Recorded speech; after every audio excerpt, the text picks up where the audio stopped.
আগামীকাল রথযাত্রা, দীঘা জুড়ে সাজো সাজো রথ। 30শে এপ্রিল নতুন জগন্নাথ মন্দির উদ্বোধন হয়েছিল, তারপর এই প্রথম রথযাত্রা।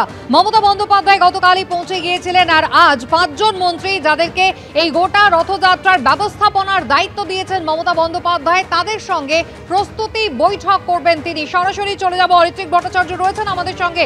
অরিত্রিক, একেবারে উৎসবের মেজাজ পূর্ব মেদিনীপুর জুড়ে, বিশেষত দীঘাকে কেন্দ্র করে মমতা বন্দ্যোপাধ্যায় আজকে ঠিক কি কি কারণে এই গুরুত্বপূর্ণ প্রস্তুতি বৈঠক করছেন? দেখো, বেশ কয়েকটি কারণ এখানে বলা যায়। তার কারণটা হচ্ছে যে প্রথমবার দীঘায় রথযাত্রা হবে। যে রাস্তায় আমরা সবাই জানি যে ওল্ড দীঘা থেকে নিউ দীঘা যে দীঘা রোড রয়েছে, সেই রাস্তা যে খুব প্রশস্ত এমন নয়, এবং সেই মাপ বুঝেই কিন্তু রথটা বানানো হয়েছে।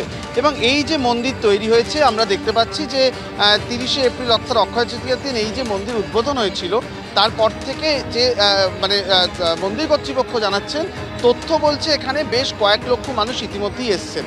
রথ সবে যেহেতু কালকে প্রথমবার রথ, সেই উন্মাদনা জারি থাকবে এমনটাই মনে করা হচ্ছে।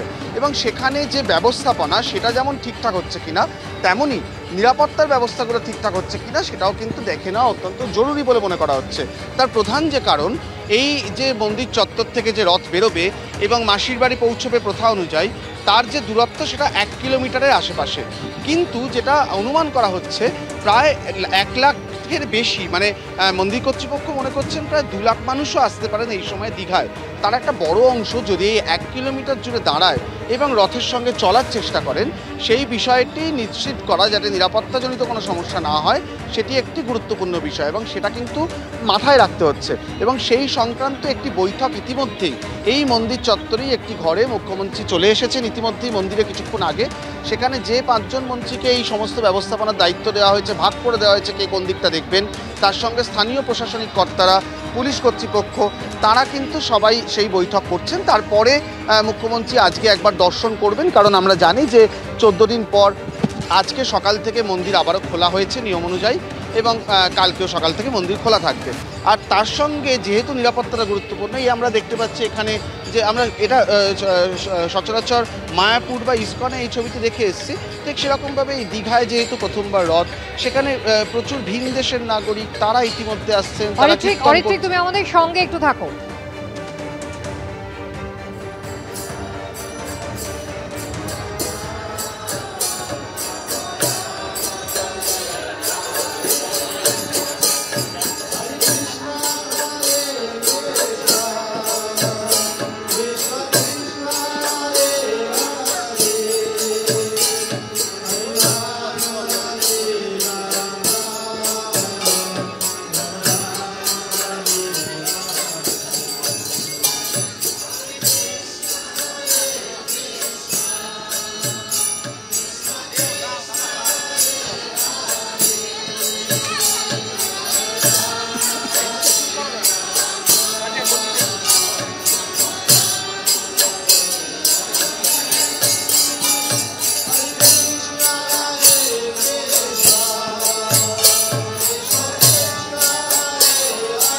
ইস্কনের ভক্তরা তারা ইতিমধ্যেই নাচে গানে সাংস্কৃতিক অনুষ্ঠান শুরু করেছেন, এবং আগামীকাল রথযাত্রা, তার আগে আজকে কিন্তু একাধিক কর্মসূচিও রয়েছে। অন্যদিকে দীঘায় রথ কিন্তু প্রস্তুত রয়েছে, আকার আয়তন অবশ্যই যা পুরীর রথের থেকে তুলনায় ছোট।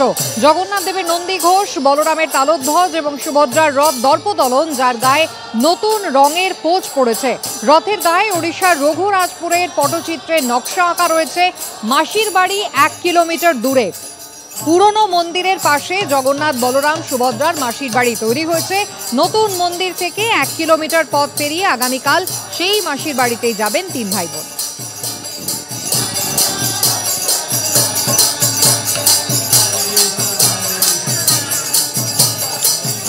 অরিত্রিক ভট্টাচার্য রয়েছেন আমাদের সঙ্গে। অরিত্রিক, একেবারে যেমনটা তুমি বলছিলে যে প্রচুর মানুষের সমাগম হয়েছে, ভক্ত সমাগম হয়েছে, তুলনায় রথের আকার আয়তন ছোট, কিন্তু এই বিপুল পরিমাণ ক্রাউড ম্যানেজমেন্টের জন্য প্রশাসনের তরফ থেকে কি ভাবনা চিন্তা রয়েছে?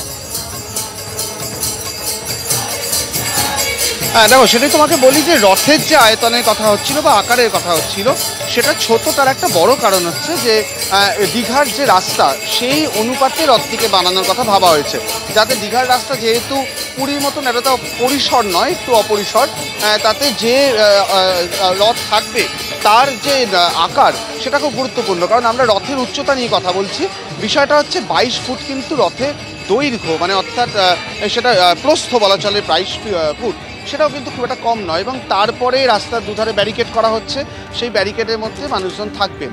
আর রথ যখন চলবে তখন যেটা বলা হচ্ছে যে মুখ্যমন্ত্রী তিনি নিজেই সোনার ঝাড়ু উপহার দিয়েছিলেন মন্দির কর্তৃপক্ষকে।